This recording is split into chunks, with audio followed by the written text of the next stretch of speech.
Lucas capítulo 4, versículos de 1 a 15. Vamos fazer a leitura alternada? Torna a leitura um pouco mais dinâmica. Jesus, cheio do Espírito Santo, voltou do Jordão e foi guiado pelo mesmo Espírito no deserto. Durante 40 dias, sendo tentado pelo diabo, nada comeu naqueles dias, ao fim dos quais teve fome. Disse-lhe então o diabo: se és o Filho de Deus, manda que esta pedra se transforme em pão. Mas Jesus lhe respondeu: está escrito, não só de pão viverá o homem. E elevando-o, mostrou-lhe num momento todos os reinos do mundo.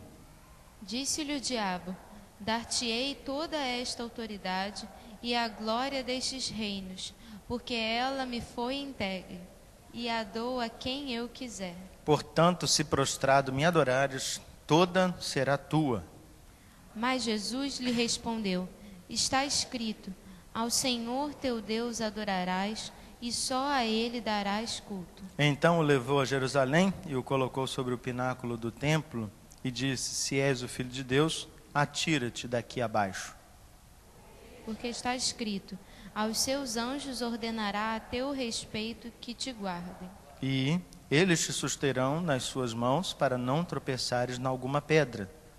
Respondeu-lhe Jesus: dito está, não tentarás o Senhor teu Deus. Passadas que foram as tentações de toda sorte, apartou-se dele o diabo até o momento oportuno.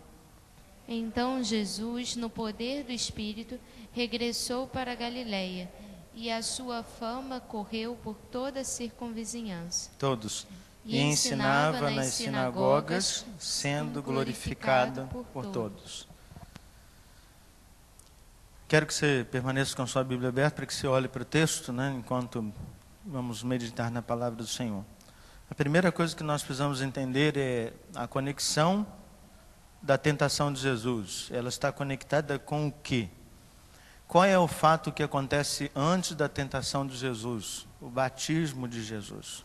Jesus ainda não começou o seu ministério público. O ministério público de Jesus terá início depois da tentação de Jesus. Isto é fundamental para que a gente entenda. E a outra coisa muito importante, olhe para o capítulo 3, versículo 22. Capítulo 3, versículo 22. Vou ler o 21 e 22 para ficar mais fácil. E aconteceu que, ao ser todo o povo batizado, também o foi Jesus, e estando ele a orar, o céu se abriu, e o Espírito Santo desceu sobre ele em forma corpórea como pomba, e ouviu-se uma voz do céu: tu és o meu filho amado, em ti me comprazo. Então grave a voz de Deus: tu és o meu filho amado, em ti me comprazo. Você já reparou que na tentação, um dos argumentos usado pelo diabo é: se és filho de Deus. Olha que coisa interessante. Jesus ouve do Pai a exclamação afirmativa: tu és o meu filho amado. E qual é a dúvida que a figura maligna vai lançar? Você é mesmo? Você é mesmo? Você tem certeza que você é filho de Deus? Então, se você é filho de Deus, transforma essas pedras em pão. Se você é filho de Deus, atira-te daqui abaixo. Então, 2 vezes o diabo vai usar essa expressão, justamente porque este é o caráter da tentação, questionarmos: será que somos filhos de Deus? Vamos abrir um parêntese. Muitas vezes achamos que não somos amados por Deus pelas coisas que acontecem ao nosso redor. Acontecem coisas ruins, a gente fica abatido, triste, e aí vem a figura do tentador que te questiona: será que Deus te ama? Será que Deus te quer bem? Será que você é tão especial assim para Deus? Se você é tão especial para Deus, por que você está passando por essas coisas? Concorda comigo, irmãos, que não são poucos os que caem nessa tentação? De acharem que são amados por Deus porque as coisas estão acontecendo positivamente, pelo menos na nossa visão? A história da tentação é narrada em 3 evangelhos: Mateus, Marcos e Lucas. E é muito interessante a gente ler os 3, porque eles vão ter algumas informações diferentes e caráter diferentes. E a gente precisa esclarecer isso, porque talvez muita gente seja tentada por si mesmo, pelo seu pecado, a olhar para o texto bíblico e achar assim: não, tem alguma coisa errada com o texto bíblico. O texto de Lucas é investigativo, mas o texto de Lucas não é cronológico. Lucas tem uma preocupação narrativa de trazer os conhecimentos, os acontecimentos para o seu amigo Teófilo e expor a ele o que aconteceu, numa preocupação, mas como Lucas está pesquisando esses fatos, ele não tem uma preocupação cronológica para dizer na ordem que isso aconteceu. A preocupação de Mateus é extremamente diferente, não sou eu que digo isso, os analistas do texto bíblico vão dizer que Mateus é o evangelista mais cronológico. William Hendricks, professor do Calvin Seminary, não é o Fábio Quintanilha, é que vai afirmar isso, né? Ele tem a preocupação de dizer no tempo preciso. E de que eu estou falando? Dos 40 dias. Se você olhar Mateus, ele vai dizer que Jesus orou e jejuou 40 dias, e depois veio a tentação. Lucas vai dizer durante 40 dias sendo tentado pelo diabo, mas ele vai conectar a fome como a primeira tentação. Então, depois de 40 dias ele teve fome, mas parece que na cabeça de Lucas, ou nas palavras de Lucas, a expressão de durante 40 dias, a tentação, talvez de se alimentar, vai acontecer. Então ele abre uma possibilidade, mas mais curioso é o texto de Marcos, que vai dizer claramente que durante 40 dias ele foi tentado. Qual é a grande questão? Então você poderia dizer assim, pastor, então tem um erro aí no texto bíblico. Não, a preocupação do texto bíblico é dizer o que aconteceu. O que aconteceu? Oração, jejum e tentação. Isso aconteceu. A preocupação do texto bíblico não é dizer assim, olha, foram 39 dias, 23 horas, 10 minutos. A preocupação do texto bíblico não é dizer que isso vem depois daquilo, é dizer que fatos importantes aconteceram e que a gente precisa estar atento a eles. O fato de que Jesus está em jejum, o fato de Jesus estar orando, que ele está no deserto, ele foi conduzido pelo próprio Espírito de Deus para este deserto, o fato de que a figura do maligno existe, ela tentou o Senhor Jesus, e isso é um fato muito importante, porque negar a figura do maligno pode ser muita confiança em Deus, mas é o que a gente chama em teologia de teologia liberal. Então a teologia liberal negou a presença do maligno. Então a presença do maligno é qualquer coisa, mas não é a presença do maligno. Então a gente precisa estar muito atento, porque maligno existe.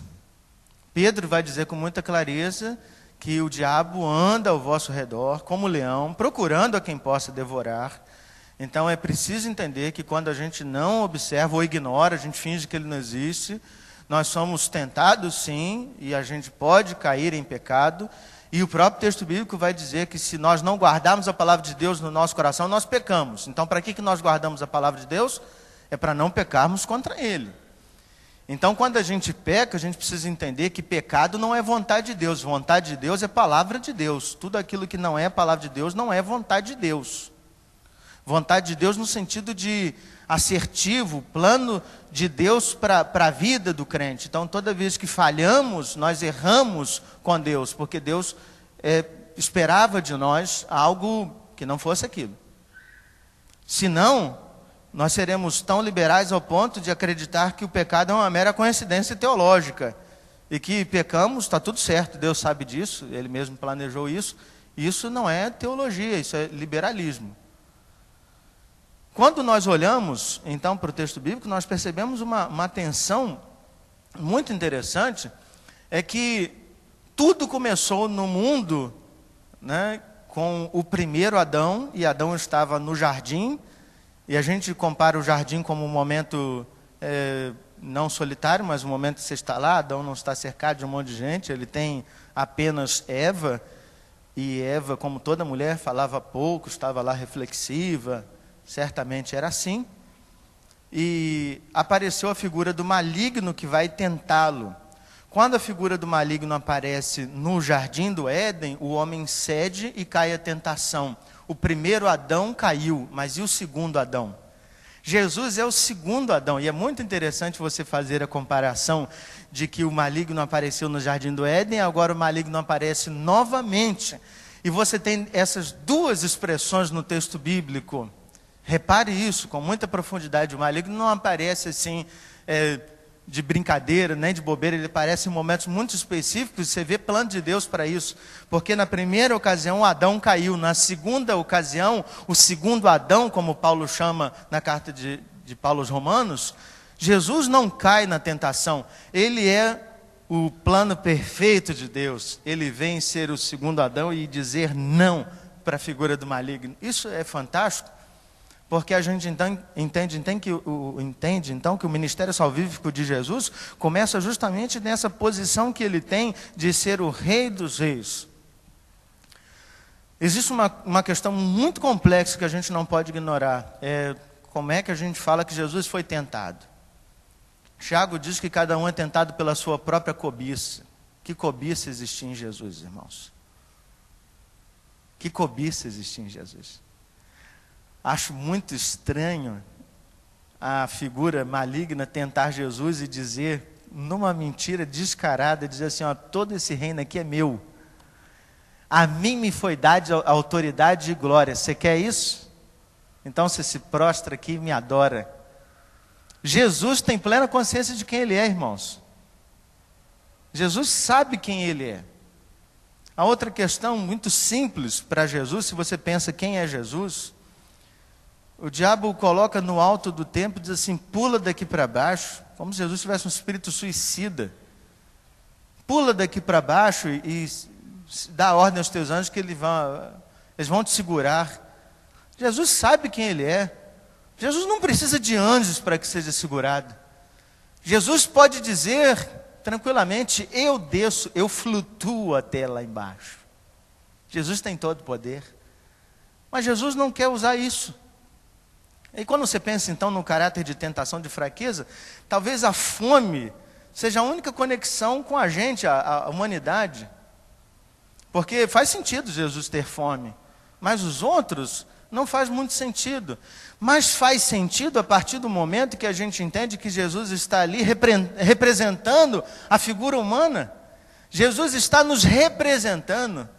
Jesus está mostrando para nós que nós seremos tentados pelas coisas mais simples, como fome, mas nós seremos tentados também pelas coisas mais complexas, como autoridade, poder e também a vaidade de dominarmos os mistérios de Deus e ordenarmos a anjos que façam determinadas coisas em nosso favor. Jesus está ali mostrando que nós seremos tentados, como ele foi tentado. E a lição de Jesus, irmãos, é que é possível vencer a tentação. É possível vencer a tentação. É possível dizer não. Se não acreditarmos nisso, não acreditamos e rasgamos toda a verdade do Evangelho que diz que nós somos mais do que vencedores em Cristo Jesus, porque nós podemos enfrentar determinadas situações e vencê-las, mas não por nós mesmos, mas por conta de Cristo Jesus. Mas muitas vezes vamos ceder e vamos justificar que somos pecadores. Ponto, somos pecadores. O que nos interessa? Devemos questionar isso e certamente questionaremos mais à frente. Você ouviu muitas mensagens, certamente, alguns, né, sobre tentação, mas eu não quero dar esse foco. Eu quero dar o foco de que Jesus se prepara para esse momento, Jesus está se preparando para o ministério que ele vai exercer, para tudo que ele vai fazer na vida das pessoas. E esse não é um preparo único, Jesus vai se preparar durante toda a sua vida, ele vai se colocar no monte sozinho, ele vai orar sozinho, ele vai pedir para os discípulos deixarem ele sozinho, mas nesse momento Jesus separa 40 dias e 40 noites para ficar sozinho no deserto e orar e jejuar e se preparar para tudo que ele está vendo. Então, se tem uma lição nesta manhã que eu queria que você gravasse, é preparo. Preparo. Todo mundo entende que preparo é uma coisa importante, mas que tipo de preparo? Qual é o crente que está pronto para discipular outros? Que tipo de preparo os crentes precisam para discipular outros? Não tenho dificuldade nenhuma de dar exemplos aqui de irmãos, mas não vou fazer isso nem para criar constrangimento, mas nem para exaltá-los sobremaneira, né? Mas há um caráter muito interessante. No domingo passado, quando eu voltei de férias, fiz essa pergunta: você está pronto para discipular o fulano? E geralmente a resposta é assim, não, eu não tenho condições. Quando nós falamos do discipulado, é claro que existe um conteúdo importante, mas qual é o primeiro conteúdo que as pessoas deveriam aprender? Fico muito preocupado quando alguém chega na igreja, e isso não é a primeira vez que acontece, algum irmão o instrui a ler os 5 pontos do calvinismo. Irmãos, nós não precisamos conhecer Calvino antes de conhecer Jesus. Calvino leu Jesus, nós precisamos ler Jesus, entender quem é Jesus. Então, quando eu falo, e o texto bíblico diz que a gente deveria ensinar as pessoas e fazer com que eles se tornassem discípulos do Senhor Jesus, significa que quando você caminha com alguém no discipulado, é que você parece com Jesus. Concorda comigo? Crentes que estão há 30 anos na igreja, parecem ou não parecem com Jesus? Deveriam parecer muito com Jesus. Às vezes não parece, mas deveriam parecer muito com Jesus. Então, quando você vai discipular alguém que está chegando agora na igreja, você vai dizer assim, olha, eu vou te ensinar como é que é parecer com Jesus. E você caminha com aquela pessoa.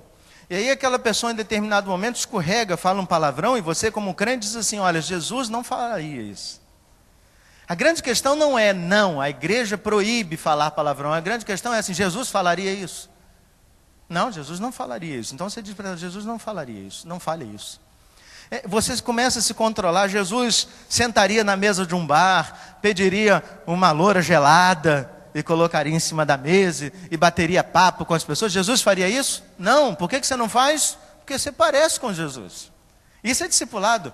Todo crente está preparado a fazer discipulado quando ele parece com Jesus. Ah, tem um conhecimento que é importante? É, mas esse conhecimento será trazido pelo próprio Espírito Santo quando a gente buscar Jesus no Evangelho. Lição fundamental, se você quer discipular, é conheça o Evangelho do Senhor Jesus. Se você não leu no mínimo os 4 Evangelhos, você não está pronto para discipular. O preparo para discipular é conhecer o Evangelho do Senhor Jesus. E aí depois conhecer todas as Escrituras. Quem começa o discipulado, eu digo, vai ler o Evangelho, começa pelo Evangelho de João, se debruça sobre ele, conheça o Evangelho, e aí você está pronto para discipular outras pessoas. Mas a gente não domina termos teológicos, e nem sei se deveria dominá-los, porque na verdade a gente deveria conhecê-los na nossa própria vida. Se eu perguntasse para os crentes o que é justificação, talvez eles ficariam perturbados em responder teologicamente o que aconteceu na justificação. Mas entender a justificação é o fundamental, entender que eu tinha uma conta para ser paga e ela foi paga por alguém. Eu não sou declarado inocente, mas fui declarado justificado. E isso eu entendo olhando para a minha vida. Se eu me colocasse diante do tribunal de Deus, Deus pegaria a minha ficha e tem um monte de coisas lá, um book mesmo. E ao final daquilo tudo, certamente a palavra seria condenado, mas anexa ao meu processo tribunal, lá o meu processo jurídico, e ao tribunal, está lá de que a pena já foi paga pelo Senhor Jesus. Isso é ser justificado. É entender isso na minha vida. Para mim pouco importa se você sabe definir justificação, se ela é ativa ou passiva, mas é entender que você foi declarado justo diante de Deus. Crentes que não vivem em paz não foram justificados. Romanos diz isso. Justificados mediante a fé,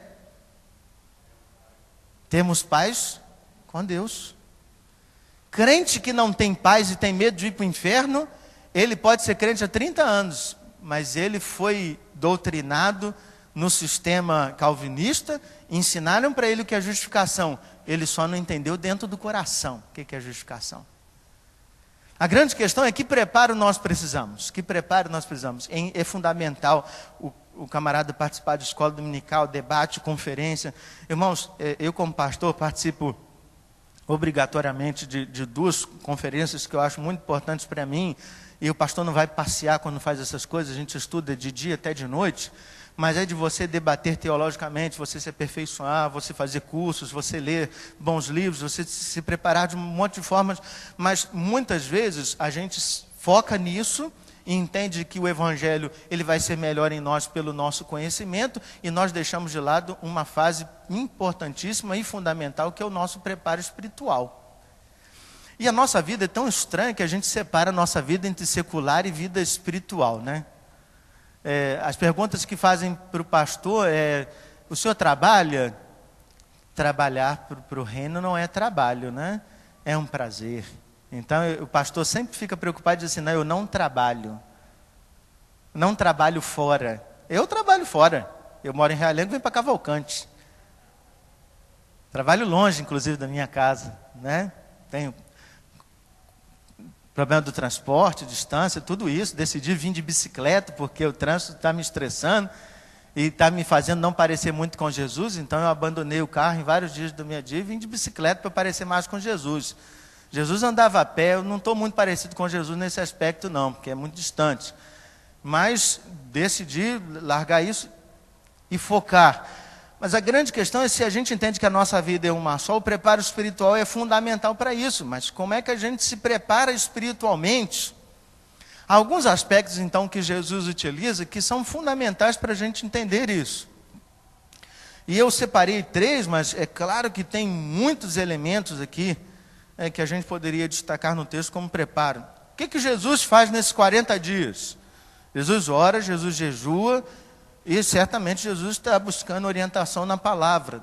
Jesus não levou para o deserto os rolos do Antigo Testamento, porque era a palavra que existia até então. Jesus leva para o deserto a palavra de Deus que está no seu coração. Mas Jesus utilizou outras disciplinas. Estar sozinho, em solitude, é uma disciplina espiritual. A gente tem hábitos que são horríveis, péssimos mesmo, a gente deveria abandoná-los. Quem tem carro, entra no carro, qual é a primeira coisa que muitas vezes o motorista faz? Liga o rádio. Deveria zelar pelo silêncio. O texto do Gênesis é tão maravilhoso que a gente deveria entender que no princípio criou Deus os céus e a terra. O que acontecia? O Espírito de Deus pairava sobre a face das águas. Não dá um sentido de tranquilidade? Não dá um sentido de paz? Não dá um sentido de silêncio? A gente deveria buscar silêncio. Eu vejo essa geração aí, Z, sei lá que letra que está, só vivem com fone no ouvido. Horrível. Quer um conselho? De púlpito. Larga isso. Só vive com ruído. Só estuda ouvindo música, ouvindo com barulho, só lê se consegue ter barulho, se condicionou, só consegue dormir se a televisão estiver ligada. Aprende a conviver com o silêncio, desliga a televisão, fica em silêncio. Aprende que no silêncio você está lá. Por que Jesus foi para o deserto, irmãos? Porque não dá para ter devocional e vida com Deus quando o telefone está tocando. A gente é tão mal educado que às vezes está fazendo oração, se o telefone toca, por alguns segundos você se desconecta com Deus, ou você corta a sua ligação com Deus e coloca Deus em espera e atende outra pessoa. Eu já contei isso aqui, não tenho vergonha nenhuma, porque isso aconteceu no meu passado. Quantas vezes eu estava orando, e eu sou muito disperso, então quando alguém fala eu preciso anotar, algumas pessoas acham que eu estou anotando a crítica do sermão, mas não, eu estou anotando para não me perder, porque eu sou disperso, a minha cabeça fica girando, é coisa de pastor mesmo. E eu estava orando em determinado momento, Senhor, eu tenho que mandar um e-mail para a Débora, Senhor, desculpa, Senhor, me perdi nesse. E estamos lá, e você continua, e eu preciso visitar a dona Firmina, e eu preciso ligar para alguém, e as coisas vão consumindo a sua cabeça, o telefone toca, o interfone toca, é preciso ter silêncio. Levanto antes das 6 da manhã para fazer a minha devocional, porque a Rosinha e as crianças estão dormindo. Preciso de silêncio, eu preciso de um deserto. O deserto não é tão ruim assim. A gente diz que o deserto não tem nada, só tem feras. Jesus não está com medo dos lobos que existem no deserto, dos assaltantes que existem no deserto. Jesus está no deserto porque ele entende que o Espírito Santo nos leva para o deserto. Peça ao Espírito Santo, me leva para o deserto. Você está com muita gente, saia desse monte de gente e vá para o deserto, porque você precisa estar no deserto, em plena solitude, para ouvir a voz de Deus. A oração que nós fazemos por iluminação tem plena conexão com isso. Nós não pedimos a Deus para falar, Deus sempre fala, irmãos, o problema está aqui, ó. Nós às vezes estamos com o ouvido tampado, às vezes de cera, e às vezes com um cotonete que a gente coloca, um algodão, cotonete não, né? Um algodão que a gente coloca e não consegue ouvir Deus, e a gente fica com aquele negócio, fala Deus, Deus está falando, irmãos, Deus sempre fala. Você abre a Bíblia, Deus fala. Por que não conseguimos ouvir a voz de Deus? Simples, nós não estamos no deserto, estamos acompanhados das nossas convicções, estamos acompanhados dos nossos pensamentos, estamos acompanhados de nós mesmos. Abandone tudo isso. Esse é um preparo de Jesus. Para que a gente ora? Irmãos, a oração, e eu quero defini-la como um mistério de Deus. Jesus nos ensinou a orar, Jesus nos mandou orar. O texto bíblico vai nos ensinar a orar. Paulo, quando diz aos Tessalonicenses, talvez seja o texto mais conhecido, orai sem cessar. O próprio Tiago vai dizer que quando alguém está doente, os presbíteros devem ir lá e orar por ele, para que ele seja curado. Olha que coisa interessante. O texto bíblico estabelece uma conexão entre oração e a transformação. O próprio texto bíblico vai dar um exemplo de que Elias orou e o céu trouxe chuva, né? E aquela coisa toda. E o texto vai se encerrar: muito pode por sua eficácia a súplica do justo. Tem um teólogo chamado Karl Barth, que ele definiu Deus como totalmente outro. E eu quero explicar isso para você. O nosso relacionamento com Deus é assim: a gente começa a se relacionar com Deus e a gente começa a descobrir Deus. Descobrir Deus no sentido de como Deus age, como Deus faz as coisas. E você tem a experiência de que você orou e Deus trouxe uma resposta, você leu a Bíblia, aquilo trouxe paz ao seu coração, e você vai conhecendo Deus e conhecendo Deus. O problema é que nós, seres humanos, em determinado momento a gente acha que Deus está na palma da nossa mão, e a gente faz as coisas e Deus responde. E aí Karl Barth vai criar esse termo totalmente outro para dizer que em determinado momento Deus nos surpreende, positivamente ou negativamente. Por quê? Porque Ele é totalmente outro, ou seja, Ele não é igual a mim. Ele não está na minha mão, Ele não pode ser dominado por mim, Ele é totalmente outro.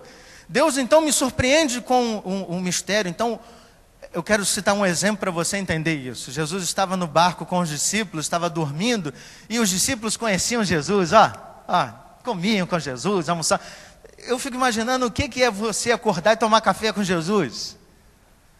Você almoçar com Jesus, você sabe que Jesus gosta de salmão e não gosta de carne vermelha. Estou brincando aqui, tá, irmãos? Não sei o que Jesus gostava. Acho que Jesus comia um peixinho assado e comia, porque o texto disse isso. Mas o que Jesus gostava? Jesus gostava de pão com margarina, ou ele gostava de pão sem margarina? E aí você começa a conhecer Jesus, e Jesus dorme do seu lado. Cara, que experiência! Jesus não é distante para os discípulos, Jesus está do lado deles, eles estão no barco lá, pilotando o barco, ou remando o barco. E Jesus está dormindo no barco, eles estão tranquilos, começa a acontecer uma tempestade. E eles estão apavorados com a tempestade, e eles não conhecem Jesus, porque eles estão próximos de Jesus, mas eles não conhecem Jesus. Porque a pergunta deles para Jesus é: Senhor, o Senhor não vai nos deixar morrer?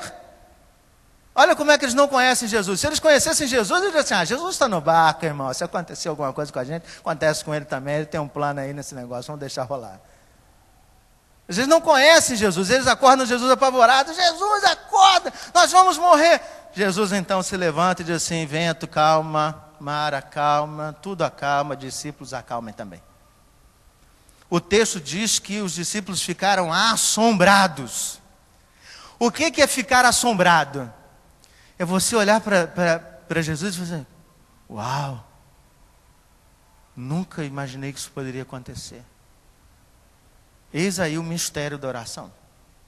Se o crente perde o assombro diante de Deus, ele está com Deus na palma da sua mão. Mas se a gente espera que Deus pode nos assombrar e levantar em determinado momento e acalmar a tempestade, a gente entendeu que Deus é totalmente outro. Por que oramos então? Para mantermos um relacionamento com Ele e para colocarmos diante dele sim as nossas necessidades. Oramos por enfermos, oramos por pessoas que estão desempregadas, oramos por aqueles que passam dificuldades, oramos com o desejo de que todos esses problemas sejam resolvidos. Em determinado momento os crentes voltam e dizem assim: pastor, a minha oração foi respondida. Está assombrado. É isso mesmo, oração é assim. A gente tem resposta de Deus não porque eu pedi, mas porque Deus, no plano soberano dele, responde de acordo com a sua vontade. Mas a gente entende esse assombro porque estava conectado com ele em oração.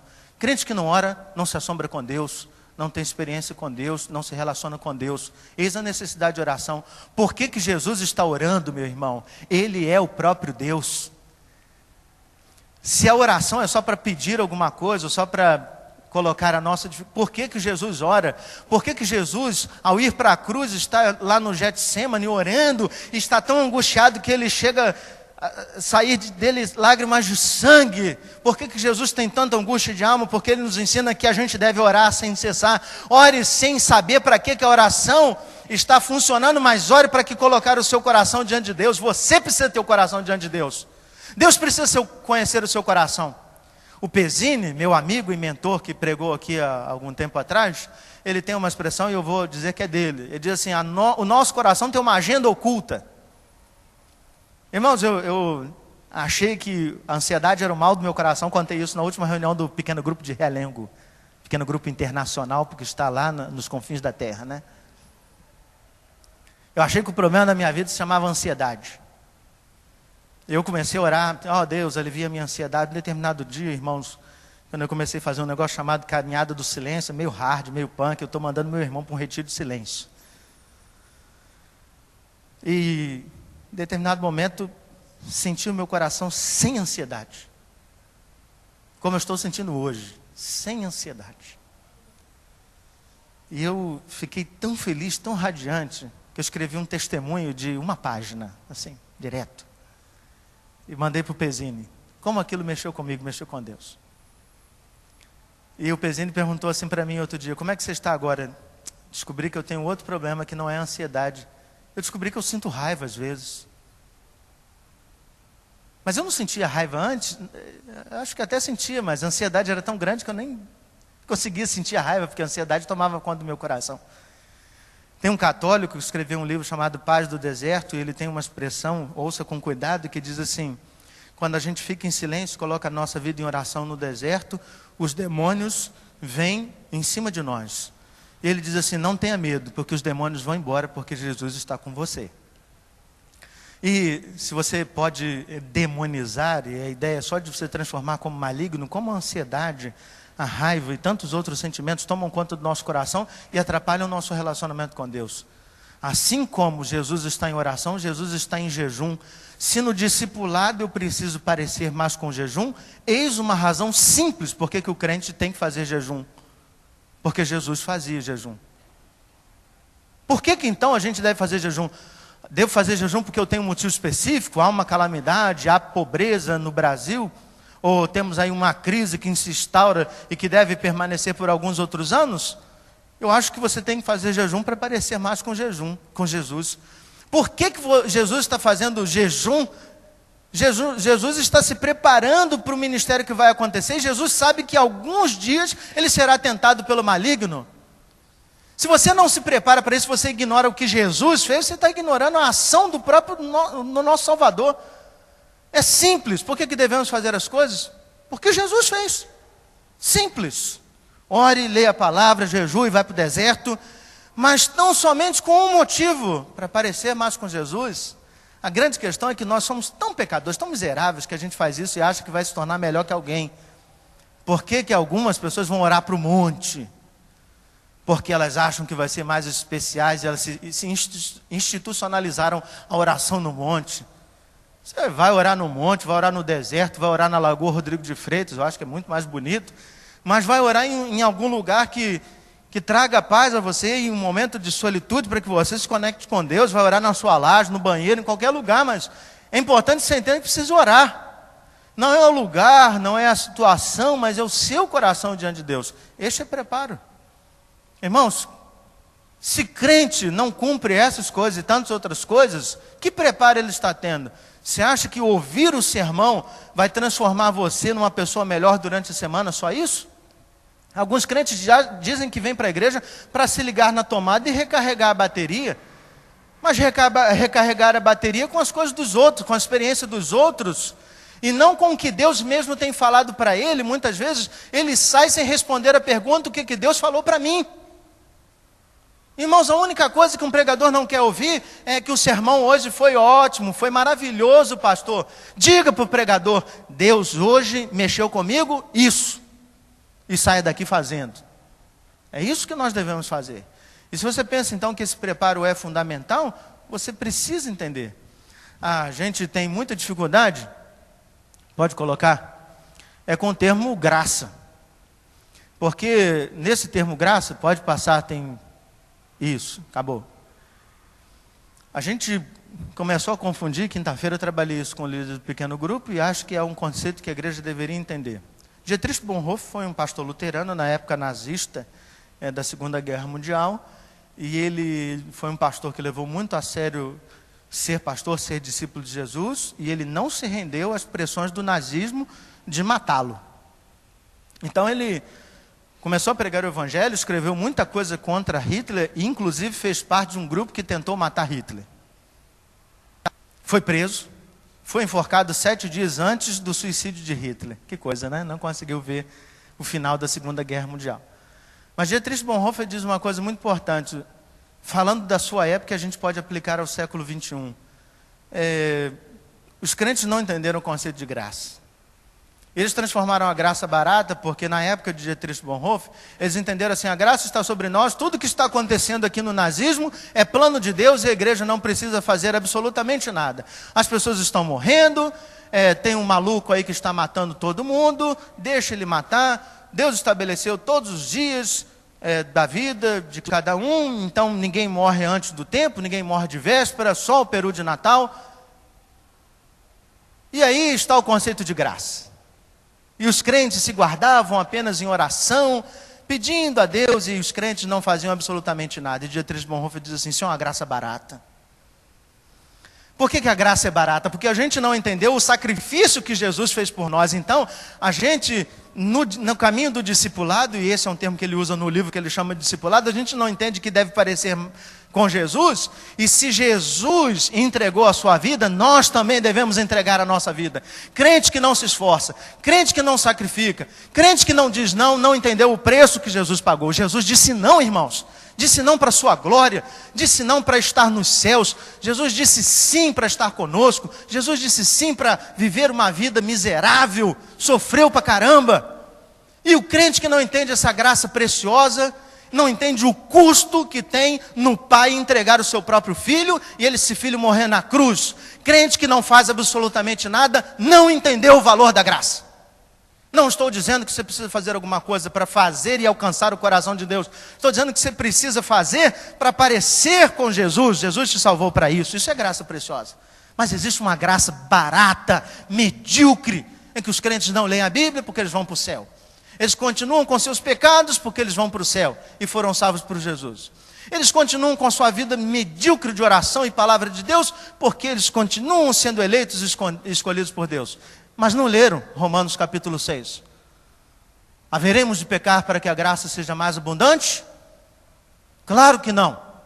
Vai tomar conta da sua vida? Abandona o seu pecado? Crente que diz, eu não consigo me libertar desse pecado, não entendeu o que Jesus fez. Está vivendo uma graça barata, não uma graça preciosa. Nós somos salvos com a graça preciosa, eis o que Jesus fez por nós. E aí, irmãos, quando você olha então para o texto bíblico, eu percebo algo fantástico. O texto diz que Jesus estava cheio do Espírito Santo. Pode colocar, Lívia. Eu não sei por que eu coloquei ele picadinho assim, foi erro mesmo do pastor. Mais um. Isso, acabou. O texto bíblico diz que Jesus estava cheio do Espírito Santo. Uma coisa fantástica, a gente precisa ler a palavra porque ela não está ali de brincadeira. Mas essa expressão cheia do Espírito Santo não aparece apenas em Jesus, aparece em Pedro, Zacarias, Barnabé, Paulo, Estevão, João Batista e em trocentos outros. Eles estavam cheios do Espírito Santo e essa expressão, o que significa isso? Significa a exortação de Paulo aos Efésios, enchei-vos do Espírito. O que significa encher-nos do Espírito Santo de Deus? Se você ler a carta de Paulo aos Efésios, capítulo 5, você vai entender. Ele vai dizer assim, a gente precisa abandonar algumas coisas, a gente precisa nos esvaziar de nós mesmos. Significa que quando eu faço coisas que não agradam a Deus, eu me esvazio dessas coisas. Ontem, irmãos, a minha esposa chegou em casa e ela fez algo que eu tenho falado para ela abandonar. Olhar o Facebook.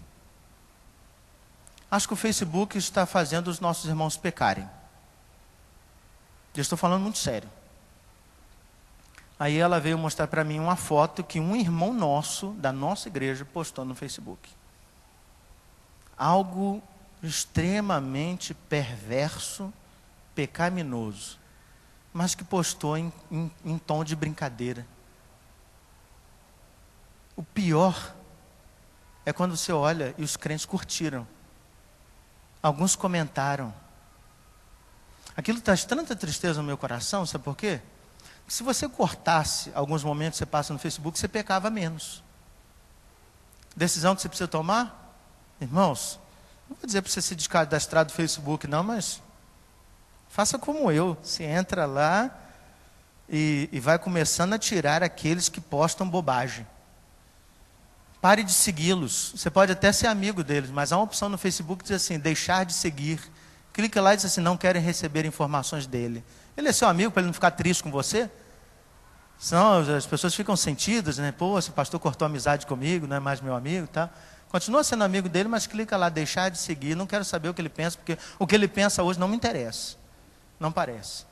E aí Paulo diz assim, a gente precisa largar todas essas coisas, de soluções, bebedice e encher-nos do Espírito Santo. E ele dá a regra. Como é que a gente se enche do Espírito Santo? Cantando, louvando a Deus, lendo a palavra de Deus. Então todas as vezes que a gente faz isso, a gente vai se enchendo, ou seja, o Espírito de Deus vai tomando o nosso coração e os sentimentos que são ruins e nos afastam de Deus, eles vão enchendo e o nosso coração fica pleno. A gente não é dominado por nós mesmos, mas a gente é dominado pelo Espírito Santo de Deus. Isso é fantástico. Jesus está lá, dominado pelo próprio Deus, assim como aconteceu com outras pessoas. Às vezes nós falamos e o que nos domina são os nossos pecados. O que está no seu coração hoje, meu irmão? E eu queria concluir caminhando com um desafio para você. O desafio é simples. Primeiro, que o preparo não seja uma opção no seu dia a dia. E eu estou falando do preparo espiritual. Do tempo que você gasta com Deus. Não torne isso uma coisa opcional. É muito triste, irmãos. A gente pergunta para os irmãos quantas vezes eles leem a Bíblia por semana. Quantas vezes o crente lê a Bíblia por semana? Eu acho tão estranho isso que é como se eu perguntasse para você assim, quantas vezes você almoçou essa semana? Quantas vezes você tomou café essa semana? E o que é mais estranho é os crentes responderem com a maior cara de pau, justificando que eles não têm tempo, que eles estão muito ocupados, que eles estão em época de prova na faculdade, que eles estão isso, que eles estão com aquilo. E eles ignoram esse preparo e eles não entendem que quando eles botarem o pé fora de casa e talvez ainda dentro de casa, o maligno apareça para eles e diga assim, aí, está vendo esse mundo aí? Quer? Quer um pouquinho? E ele não entende que ele só será capaz de dizer não se o Espírito Santo de Deus estiver tomando o coração dele. Por que alguém, irmãos, faz coisas absurdas, e a gente vê isso até com crentes, pecados que a gente entende assim, caramba, como é que ele faz isso? Como é que ele trai a esposa? Como é que esse crente usa drogas? Como é que esse crente é ladrão? Como é que esse crente ele faz isso? E é tão escandaloso, mas ao mesmo tempo é tão simples. Simples. Ele não busca Deus. Buscar-me-eis e me achareis quando me buscar de todo o vosso coração, diz a palavra de Deus no profeta Jeremias. Jesus ensinou isso. Buscai e acharei, batei e abrir-se-vos-á. Jesus ensinou que há uma graça preciosa quando nós entendemos e somos movidos por Ele mesmo a buscarmos o Senhor. Não justifica que é plano de Deus que você não leu a Bíblia durante a semana. Deus sabia que eu não ia ler a Bíblia. Sabia, Ele sabia, irmãos. Mas é ou não é vontade de Deus que abra a palavra e fale com Ele? Você entendeu o que é graça barata e graça preciosa? Então quero fazer um desafio com você. Aumenta em 15 minutos sua vida devocional. 15 minutos. Eu não estou dizendo você escolher um dia, eu estou dizendo aumentar diariamente sua vida devocional. 15 minutos. 15 minutos. Se você não fizer isso, quem vai sofrer as consequências é você. Jesus sabia o que esperava. Tinha um diabo que ia do lado dele e ia propor coisas horríveis. E ele sabia que ele resistiria por estar cheio do Espírito Santo de Deus. Mas nós também aprendemos no texto bíblico que o Adão, confiando nele mesmo e querendo ser igual a Deus, recebeu uma proposta de, se você comer do fruto, você parece com Deus. E a proposta lhe pareceu interessante. E ele comeu. Só resistiremos e só viveremos a vida se entendermos que precisamos nos preparar. Eu quero muito que você chegue para mim com testemunho domingo que vem e diz assim: pastor, durante essa semana eu consegui sair do 0 para 15 minutos, eu consegui sair do 15 minutos para 30 minutos, eu consegui dos 30 minutos para 45, eu saí de 1 hora para 1 hora e 15 minutos. Eu vou dizer para você, sabe qual é a maior dificuldade? É que quando eu proponho isso para você, eu tenho que pensar que eu também serei capaz de conseguir. Então eu estou propondo para você que em vez de acordar 10 para as 6, como eu acordo todos os dias, eu acordarei 5h35 da manhã. Eu jamais teria condição de propor isso para você se eu não penso nas condições que caem sobre mim. Mas eu entendi, olhando para Jesus, que a gente precisa se preparar. Jesus está me ensinando isso. Não ignore isso. Eu queria convidar então você para a gente ficar em pé e orar, pedir orientação de Deus. A gente encerra o culto nesta manhã, mas eu queria que você pensasse e colocasse diante de Deus em oração agora. Senhor, me ajuda para eu ter 15 minutos. Me ajuda. A graça preciosa entende que você vai ter que se esforçar para conseguir 15 minutos na sua agenda. Precisa de esforço mesmo. A graça é o oposto de mérito, de merecimento, não de esforço. Não de trabalho, não de luta, não de disciplina. Esse é o contrário de graça, de mérito, não de esforço. Vamos orar então, depois invocaremos a bênção do Senhor. Queremos agradecer a você que nos visita nesta manhã, muito obrigado pela sua visita. Quero convidar você que já faz visita há algum tempo, por que você ainda não parece mais com Jesus? Por que você não começou o discipulado, na caminhada de parecer mais com Jesus? Isso eu sei que você fala isso para mim, então somente você já entendeu que Deus te chamou para isso. Ninguém diz Senhor, Senhor, se isso não vier do próprio Deus. É assim que diz o próprio texto bíblico. Então eu queria convidar você a orar, a você colocar a sua vida diante de Deus, a assumir esse compromisso e ore por isso agora comigo. Maravilhoso, bom Deus, o exemplo de Jesus não é apenas para ser admirado, não é apenas para ser vislumbrado, mas é para ser vivido. Jesus nos mostra a extrema importância da oração quando Ele mesmo se coloca em oração.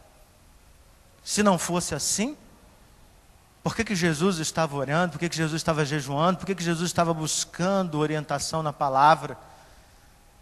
Por que Jesus estava fazendo isso? Tão somente para nos mostrar a importância disso e quanto devemos parecer mais com Jesus.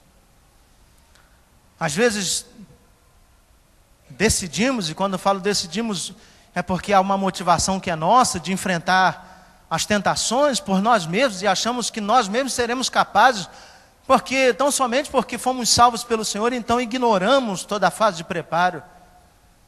Jesus nos mostrou a importância desse preparo quando falou com seus discípulos que eles não expulsaram os demônios, porque aquela casta se expelia com jejum e oração, e Jesus valoriza o preparo.